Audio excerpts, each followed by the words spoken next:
কত সুন্দর ডিম, আমি নিয়ে চলে যাই। এই দাঁড়া বলছি, বদমাশ বিল্লি, না হলে তোর মাথাটা ফাটিয়ে দিব। আগে তো ধরে দেখাও।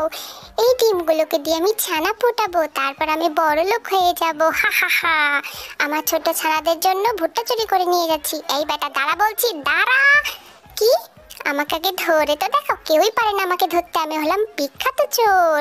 এই ছোট্ট ছানাগুলাই একদিন বড় হয়ে যাবে, আর তারাও ডিম দিবে, তাদেরও বাচ্চা হবে। ইমা, এ কি? এরা তো আকাশে উঠতে পারে, কত সুন্দর করে আকাশে উড়ে বেড়াচ্ছে। আমারও তো এমন পাখা চাই, কিন্তু আমার তেমন পাখা নাই। হি হি হি হি হি হি। মাথায় একটা দুষ্ট বুদ্ধি এসেছে, এবারে আমি সেটাকে কাজে লাগাবো। এই হাঁস, চল চল, তোদের চামড়াগুলো আমাকে দিয়ে দে। হি হি হি হি। তোদের চামড়া দিয়ে আমি আমার সুন্দর পাখা বানাবো। এই তোমার সুন্দর পাখা, এখন আমি আকাশে উড়ে বেড়াবো। আকাশে বাতাসে চল সাথে উড়ে চল, হাই হা।